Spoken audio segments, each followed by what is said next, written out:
सांगलीचे खासदार विशाल पाटलांनी तासगावमध्ये पैसे वाटपावरून माजी खासदार संजय काका पाटलांवर टीका केली। रोहित पाटलांकडून पैसे वाटप करण्यात आल्याचा आरोप हास्यास्पद आहे। जनतेची दिशाभूल करणं हा संजय काका पाटलांचा जुनाच फॉर्म्युला असल्याची टीका विशाल पाटलांनी केली। सम्राट महाडिक यांचा विधिमंडळापेक्षाही मोठा सन्मान होईल अशी ग्वाही भाजपचे नेते प्रवीण दरेकर यांनी दिली। सांगलीच्या शिराळा मतदारसंघातून सम्राट महाडिक यांनी माघार घेतली। शिराळा इथं पार पडलेल्या महाडिक समर्थक कार्यकर्ता मेळाव्यामध्ये दरेकर यांनी ही ग्वाही दिली। अकोला पश्चिम विधानसभा मतदारसंघाचे अपक्ष उमेदवार हरीश अलीम चंदानी यांनी भाजपच्या सर्व पदांचा राजीनामा दिला। विधानसभा निवडणुकीतून माघार न घेण्याचा निर्णय त्यांनी घेतला, यामुळे भाजपची डोकेदुखी वाढली। संजय राऊत यांचे भाऊ आमदार सुनील राऊत यांच्यावर विक्रोळी पोलीस ठाण्यात गुन्हा दाखल करण्यात आला। शिवसेना उमेदवार सुवर्णा करंजे यांनी महिलेचा विनयभंग तसंच अपशब्द वापरल्यानं गुन्हा दाखल केला। कल्याणमधले उमेदवार विश्वनाथ भोईर यांच्या कार्यालयाच्या उद्घाटनावेळी मुख्यमंत्र्यांनी महाविकास आघाडीवर टीका केली। महाविकास आघाडीनं लाडकी बहीण योजनेशी संबंधित अधिकाऱ्यांना जेलमध्ये टाकू असं म्हटलं होतं, मात्र ही योजना सुरू राहण्यासाठी आम्ही जेलमध्ये जाण्यासाठी तयार आहोत असं म्हणत शिंदेंनी महाविकास आघाडीवर टीका केली आहे। रायगडमधले बंडखोर उमेदवार आणि भाजपचे जिल्हा उपाध्यक्ष दिलीप भोईर यांची पक्षातून हकालपट्टी करण्यात आली। पक्षविरोधी कारवाई केल्याचा ठपका त्यांच्यावर ठेवत त्यांना पक्षातून 6 वर्षांसाठी निलंबित करण्यात आलं। कोल्हापूर उत्तर मतदारसंघात काँग्रेसचे बंडखोर राजेश लाटकर यांनी आपला उमेदवारी अर्ज मागे न घेतल्यानं काँग्रेसचे उमेदवार मधुरिमा राजे छत्रपती यांनी निवडणुकीतून माघार घेतली। माघारीच्या वेळी काँग्रेसचे खासदार शाहू महाराज छत्रपती आणि काँग्रेसचे नेते सतेज पाटील हे कार्यकर्त्यांवर चांगलेच भडकले। काँग्रेस नेते सतेज पाटील यांना कार्यकर्त्यांसमोर अश्रू अनावर झाले। कोल्हापूर उत्तरमधून काँग्रेस उमेदवारानं अचानक उमेदवारी मागे घेतल्यानं सतेज पाटील यांच्यावर नामुष्की उडवली। मधुरिमा राजे यांनी अचानक निवडणुकीतून माघार घेतली। ठाण्यातल्या कोपरी पाच फागडी मतदारसंघात शिवसेना ठाकरे गटाकडून केदार दिघे यांना उमेदवारी जाहीर झाल्यानंतर काँग्रेस पक्षाचे मनोज शिंदेंना उमेदवारी अर्ज त्यांनी दाखल केला होता, मात्र मनोज शिंदे यांनी आपला उमेदवारी अर्ज मागे घेतला नसून याच मतदारसंघातून निवडणूक लढण्यावर ते ठाम आहेत। धुळ्यातल्या सिंदखेडा विधानसभा मतदारसंघात महाविकास आघाडीमध्ये बंडखोरी झाली। काँग्रेस जिल्हाध्यक्ष श्याम सनेर यांनी उमेदवारी कायम ठेवली। या ठिकाणी राष्ट्रवादी शरद पवार पक्षाचे संदीप बेडसे यांना उमेदवारी देण्यात आली। जालना जिल्ह्यातल्या परतूरमध्ये काँग्रेसचे बंडखोर उमेदवार सुरेश कुमार जेथलिया यांनी बंडखोरी कायम ठेवली। परतूरची जागा शिवसेना उद्धव ठाकरे पक्षाला सुटल्यामुळे जेथलिया यांनी बंडखोरी करत अपक्ष लढण्यावर ठाम आहेत। त्यामुळे परतूरमध्ये भाजपचे बबनराव लोणीकर विरुद्ध सुरेश कुमार जेथलिया असा सामना रंगणार आहे। यवतमाळच्या उमरखेड मतदारसंघात काँग्रेसचे माजी आमदार विजय खडसेंनी बंडखोरी कायम ठेवली। काँग्रेसचे अधिकृत उमेदवार साहेबराव कांबळे यांच्या विरोधात त्यांनी दंड थोपटलेत। आमदार प्रकाश देवसरकर यांनी खडसेंच्या बंडाला साथ दिली। सोलापूर शहर मध्य विधानसभा मतदारसंघात उमेदवारी अर्ज मागे घेण्यावरून नाट्यमय घडामोडी घडल्या। राष्ट्रवादी शरद पवार पक्षाचे बंडखोर उमेदवार तौफिक शेख यांचा उमेदवारी अर्ज माघार घेऊन देखील कायम राहिला। अर्ज मागे घेण्यासाठी 2 मिनिटं उशीर झाल्यानं त्यांचा उमेदवारी अर्ज कायम राहिला। हिंगोली मतदारसंघातून काँग्रेसचे आमदार भाऊराव पाटील गोरेकर यांनी आपली बंडखोरी करत आपला उमेदवारी अर्ज दाखल केला होता। काँग्रेसच्या शिष्टमंडळाने त्यांची मनधरणी करण्याचा प्रयत्न केला, मात्र भाऊरावांनी निवडणुकीतून माघार न घेता उमेदवारी कायम ठेवण्याचा निर्णय घेतला।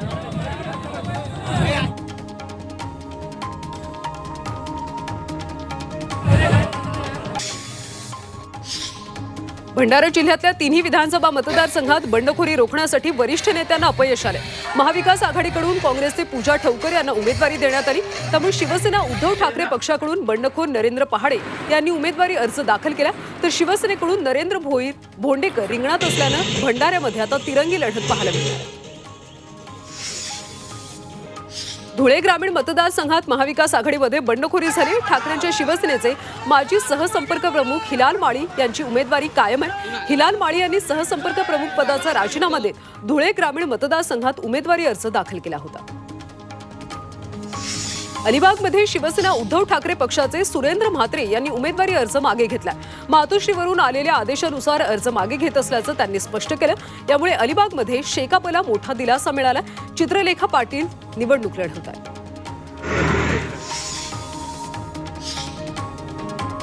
महायुतीतले 90 ते 95% बंडखोरांनी आपले अर्ज मागे घेतले. 2 ते 3% लोक अजूनही राहिलेत.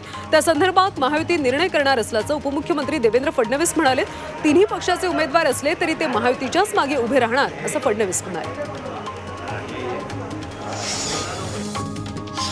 गडचिरोलीच्या अहेरी विधानसभा क्षेत्रामध्ये भाजपच्या बंडखोर राजे अमरीश आत्राम मैदानात कायम आहेत. या मतदारसंघात आत्राम आडनावाचे 4 प्रमुख उमेदवार रिंगणात आहेत. राष्ट्रवादीला ही जागा गेल्यानंतर विद्यमान मंत्री धर्मराव बाबा आत्राम यांनाही उमेदवारी देण्यात आली.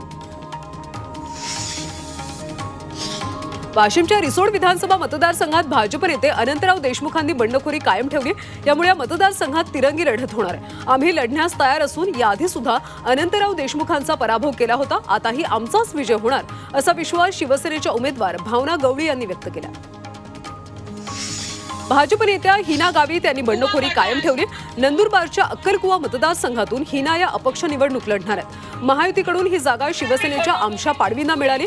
काँग्रेसचा हा बालेकिल्ला आपल्याकडे घेण्यासाठी गावित कुटुंबियांनी कंबर कसली. अकोल्यामध्ये महाविकास आघाडी आणि महायुतीच्या बंडखोरांना रोखण्यामध्ये अपयश आले. भाजपचे माजी नगरसेवक हरीश अलीम चंदारी अपक्ष लढण्यावर ठाम आहेत. तर अकोटमध्ये महाविकास आघाडीचे मित्रपक्ष असलेल्या शिवसेना उद्धव बाळासाहेब ठाकरे पक्षाचे उमेदवार रामप्रभू तराळे यांनीही निवडणुकीतून माघार घेतली नाही. जालन्याच्या घनसावंगीमध्ये भाजपचे सतीश घाटगे यांची बंडखोरी कायम आहे. घनसावंगी मतदारसंघ महायुतीमध्ये शिवसेनेला सुटला होता. मात्र ही जागा भाजपला सोडण्याचा घाटगे यांचा आग्रह होता. मुख्यमंत्री शिंदेंनी घाटगेंची चर्चा करत मनधरणीचा प्रयत्न केला होता. मात्र ते अपक्ष लढण्यावर कायम आहे. नांदेड शहरातल्या दोन्ही मतदारसंघात भाजपकडून बंडखोरी कायम आहे. नांदेड उत्तरमधून भाजपचे मिलिंद देशमुख आणि नांदेड दक्षिणमधून दिलीप कंदकर्ते यांची बंडखोरी कायम आहे. तर मुख्यमंत्री शिंदेंचे माजी स्वीय सचिव बालाजी खतगावकर यांनी आपला उमेदवारी अर्ज मागे घेतला नाही. जुन्नर विधानसभा मतदारसंघात महायुतीमध्ये बिघाडी झाली. भाजपच्या आशा बुचके आणि शिवसेनेचे माजी आमदार शरद सोनवणे यांनी आपला उमेदवारी अर्ज कायम ठेवत अपक्ष म्हणून निवडणूक लढण्याचा निर्णय घेतला.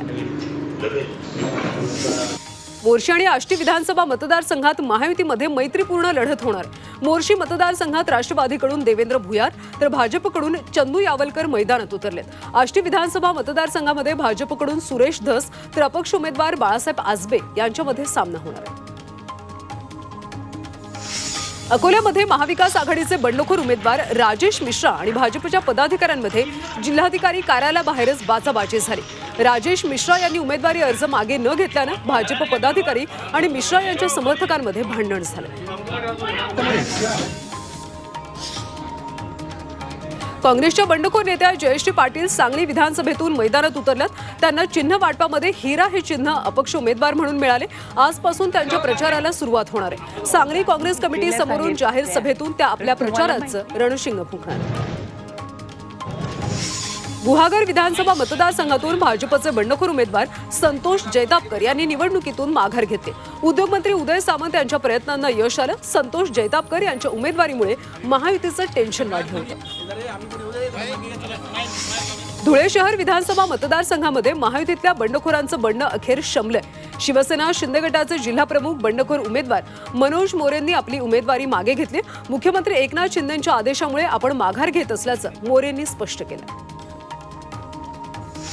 नाशिक शहरामध्ये मनसेनं माघार घेतली. मनसेचे पूर्व आणि मध्य मतदारसंघातल्या दोन्ही उमेदवारांनी निवडणुकीतून माघार घेतली. पूर्व मतदारसंघामध्ये राहुल ढिकले या भाजप उमेदवाराच्या विरोधात प्रसाद सानप होते. तर मध्य मतदारसंघात भाजपच्या देवयानी फरांदे यांच्या विरोधात अंकुश पवार यांना उमेदवारी मिळाली होती. धाराशिवमधल्या भूमपरंडा वाशी मतदारसंघात महाविकास आघाडीचं बंड शमलंय. शिवसेना उद्धव बाळासाहेब ठाकरे पक्षाचे रणजित पाटील यांनी निवडणुकीतून माघार घेतली. शरद पवार यांच्या शिष्टाईला अखेर यश आले. महायुतीचे तानाजी सावंत विरुद्ध महाविकास आघाडीचे राहुल मोटे यांच्यामध्ये आता थेट सामना आहे. कल्याणमध्ये काँग्रेस नेते राजाभाऊ पातकर यांनी निवडणुकीतून माघार घेत शिवसेना उद्धव बाळासाहेब ठाकरे पक्षाचे सचिन बासरे यांना बिनशर्त पाठिंबा जाहीर केला. यावेळी शिवसैनिकांबरोबरच पूर्ण काँग्रेस पक्ष हा माझ्या पाठीमागे उभा आहे. त्यामुळे प्रचंड मताधिक्याने माझा विजय होईल असा विश्वास बासरे यांनी व्यक्त केला. यवतमाळ विधानसभेमध्ये महाविकास आघाडीमध्ये बंडखोरी करणारे राष्ट्रवादी शरद पवार पक्षाचे माजी आमदार संदीप बाजोरिया यांनी उमेदवारी मागे घेतली। महाविकास आघाडीमध्ये मिठाचा खडा पडू नये म्हणून मी माघार घेतोय अशी प्रतिक्रिया बाजोरिया यांनी दिली। लातूरच्या औसा विधानसभा मतदारसंघातून ठाकरेंच्या शिवसेनेतून बंडखोरी करून वंचितकडून उमेदवारी दाखल केलेले संतोष सोमवंशी यांनी आपला उमेदवारी अर्ज मागे घेतला। त्यामुळे वंचितच्या कार्यकर्त्यांनी औसा तहसील कार्यालयासमोर आपला रोष व्यक्त केला। रावसाहेब दानवेंचे बंधू भास्कर दानवेंनी जालना मतदारसंघातून माघार घेतली। शिंदेच्या शिवसेनेला जालन्याची जागा सुटल्यानं नाराज भास्कर दानवेंनी अपक्ष उमेदवारी अर्ज दाखल केला होता। रावसाहेब दानवेंनी समजूत घातल्यानंतर भास्कर दानवे यांनी निवडणुकीतून माघार घेतली। अकोला पश्चिम मतदारसंघातून वंचितचे जिशान हुसेन यांनी माघार घेतली। काँग्रेसची उमेदवारी न मिळाल्यानं त्यांनी नाराजी व्यक्त केली होती। वंचितमध्ये प्रवेश केल्यानंतर त्यांना उमेदवारी दिली होती, मात्र आज त्यांनी उमेदवारी अर्ज मागे घेतला। रत्नागिरी संगमेश्वर मतदारसंघातून बंडखोरी करणारे उदय बने यांनी आपला उमेदवारी अर्ज मागे घेतला। पक्षाकडे मागून सुद्धा 2.5 वर्षात कोणतीही जबाबदारी मला दिली नाही अशी खंत यावेळी उदय बने यांनी व्यक्त केली। शिवसेना उद्धव बाळासाहेब ठाकरे पक्षाकडून बाळ माने यांना उमेदवारी मिळाली। चंद्रपूरच्या राजुरा विधानसभा क्षेत्रातून भाजपच्या बंडखोर माजी आमदारांनी निवडणूक अर्ज परत घेतला। भाजपचे जिल्हा परिषद अध्यक्ष देवराव भोंगळे यांना दिलासा मिळाला। माजी आमदार सुदर्शन निमकर आणि माजी आमदार संजय धोटे यांनी आपले उमेदवारी अर्ज मागे घेतले। चंद्रपूरच्या वरोरा विधानसभा क्षेत्रातून महायुतीच्या 3 उमेदवारांनी आपले उमेदवारी अर्ज मागे घेतले। करण देवतळे यांच्या उमेदवारीला त्यांनी पाठिंबा दिला।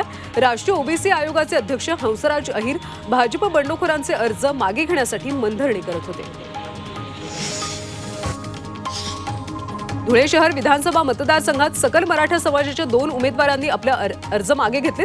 मनोज जरांगेंनी उमेदवारी अर्ज मागे घेण्याचा आदेश राजेंद्र काळे आणि विनोद जगताप यांनी मानला आणि या दोन्ही उमेदवारांनी आपले अर्ज मागे घेतले। शिरूर हवेली विधानसभा मतदारसंघातून राष्ट्रवादीचे बंडखोर नेते शांताराम कटके यांनी उमेदवारी अर्ज मागे घेतला। आयात उमेदवाराला पक्षाने संधी देऊन एकनिष्ठ असलेल्यांवर अन्याय केला अशी नाराजी शांताराम कटके यांनी व्यक्त केली आहे। शिरूर हवेली विधानसभेचे भाजपचे बंडखोर प्रदीप कंद यांनी आपला उमेदवारी अर्ज मागे घेतला। महायुतीचा एकनिष्ठेने प्रचार करणार असं वक्तव्य कंद यांनी केलं, तर वरिष्ठांच्या आदेशाने माघार घेत असल्याचं त्यांनी स्पष्ट केलं। अहिल्यानगरच्या श्रीगोंदा मतदारसंघात भाजप पक्षाकडून प्रतिभा पाचपुतेंच्या जागेवर विक्रम पाचपुतेंना उमेदवारी देण्यात आली। अर्ज मागे घेण्याच्या शेवटच्या दिवशी हा बदल करण्यात आला। यावेळी विक्रम पाचपुते यांनी उमेदवारी अर्ज कायम ठेवला, तर प्रतिभा पाचपुतेंनी माघार घेतली। सोलापूरमधल्या मोहोळ विधानसभा मतदारसंघातून माजी आमदार रमेश कदम यांनी अपक्ष उमेदवारी अर्ज मागे घेतलाय। राष्ट्रवादी शरद पवार पक्षाकडून सिद्धी कदम यांना उमेदवारी जाहीर झाली होती, मात्र सिद्धी कदम यांचं नाव घोषित होताच अचानकपणे शरद पवार पक्षानं उमेदवार बदलला होता। देवळाली मतदारसंघातून भाजपच्या तनुजा घोलप यांनी माघार घेतली। त्यांचे वडील बबन घोलप यांनी त्यांना नोटीस बजावली होती, तर भाजपच्या प्रदेशाध्यक्ष बावनकुळेंनी आश्वासन दिल्यानं त्यांनी माघार घेतल्याचं स्पष्ट केलं। श्रीरामपूर विधानसभा मतदारसंघाचे माजी खासदार सदाशिव लोखंडे आणि त्यांचे पुत्र प्रशांत लोखंडे यांनी निवडणुकीतून माघार घेतली। कार्यकर्त्यांचा मेळावा घेत त्यांनी ही घोषणा केली। शिवसेना पक्षाकडून उमेदवारी न मिळाल्यानं लोखंडे पिता पुत्रांनी अपक्ष उमेदवारी अर्ज दाखल केले होते। वर्ध्याच्या आर्वीमध्ये भाजपचे आमदार दादाराव केचे यांचं बंड शमवण्यात यश आले। दादाराव केचे यांनी आपला उमेदवारी अर्ज मागे घेतलाय। अमित शहा यांच्यासोबत झालेल्या वाटाघाटीनंतर उमेदवारी अर्ज मागे घेतल्याची माहिती त्यांनी दिली, तर यामुळे सुमित वानखेडे यांना दिलासा मिळाला। अलिबाग मतदारसंघातून काँग्रेसचे उपाध्यक्ष राजेंद्र ठाकूर यांनी उमेदवारी अर्ज मागे घेतलाय। त्यांनी अलिबाग आणि श्रीवर्धन मधून अपक्ष उमेदवारी अर्ज भरला होता, मात्र वरिष्ठांच्या चर्चेअंती त्यांनी अलिबाग मतदारसंघातून माघारीचा निर्णय घेतला। आपल्या आदेशानुसार मार्गदर्शन पूर्व नागपूर विधानसभा मतदारसंघातून काँग्रेस नेते आणि अपक्ष उमेदवार तानाजी बनवे यांनी उमेदवारी अर्ज मागे घेतलाय। पूर्व नागपूरची जागा राष्ट्रवादी शरद पवार गटाला गेल्यानंतर नाराज होऊन बनवेंनी अर्ज दाखल केला होता, मात्र काँग्रेस पक्षश्रेष्ठींच्या निर्देशानंतर त्यांनी उमेदवारी अर्ज मागे घेतला। तामिळनाडूमध्ये अमेरिकेच्या राष्ट्राध्यक्षपदाच्या उमेदवार कमला हॅरिस यांच्या विजयासाठी प्रार्थना करण्यात आली। अमेरिकेच्या अध्यक्षपदाची निवडणूक आज होती। या निवडणुकीमध्ये कमला हॅरिस आणि डोनाल्ड ट्रम्प यांच्यात लढत आहे। ज्येष्ठ अभिनेत्री हेलेना ल्यूक यांचं निधन झालं। हेलेना ल्यूक या ज्येष्ठ अभिनेते मिथुन चक्रवर्ती यांच्या पहिल्या पत्नी होत्या. हेलेना यांचं वयाच्या 68व्या वर्षी अमेरिकेत निधन झाले. 70च्या दशकात फॅशनच्या जगात हेलेना हे एक प्रसिद्ध नाव होते. इंडिगोच्या विमानामध्ये आता बिझनेस क्लासची सुविधा मिळणार आहे. येत्या 14 नोव्हेंबर पासून ही सुविधा मिळणार आहे. पहिल्या टप्प्यामध्ये 6 विमानांमध्ये ही सुविधा दिली जाईल. ही 6ही विमानं मुंबई ते दिल्ली या मार्गावर उड्डाण करतील. मुंबई ते दिल्ली या प्रवासासाठी 18,018 रुपये मोजावे लागतील. मुंबईतल्या हवेच्या गुणवत्तेत दिवाळीनंतर सुधारणा झाली नाहीये. दिवाळीमध्ये फटाक्यांची आतषबाजी केल्यानं मुंबईच्या हवेचा दर्जा खालावला होता. दिवाळीच्या पहिल्या दिवसापासून हा दर्जा ढासळला. त्यामुळे अशुद्ध हवेचा मुंबईकरांना त्रास सहन करावा लागतो. ईएसटी प्रवेशपूर्व परीक्षेचा ऑनलाईन अर्ज भरण्यासाठी 6 नोव्हेंबरपर्यंत मुदतवाढ देण्यात आली. त्यामुळे सर्व परीक्षार्थींना विहित कालावधीमध्ये निर्धारित शुल्कासह अर्ज करण्याचं आवाहन मुंबई विद्यापीठानं केलं. ही परीक्षा विविध 77 विषयांसाठी 17 नोव्हेंबरला होणार.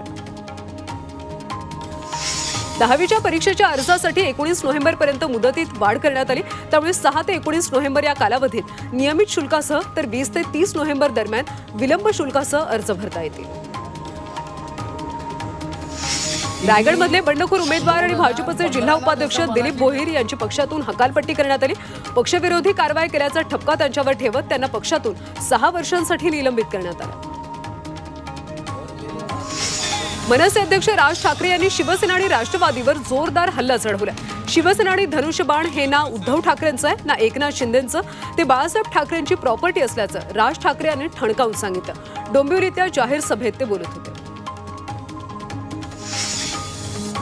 मुख्यमंत्र्यांनी अशा प्रकारची लढत माहीममध्ये होऊ नये म्हणून प्रयत्न केले. मात्र सदा सरवणकर निवडणूक लढण्यावर ठाम आहेत. आम्ही महायुती म्हणून एकत्र बसून चर्चा करू आणि निर्णय घेऊ असं उपमुख्यमंत्री देवेंद्र फडणवीस म्हणाले.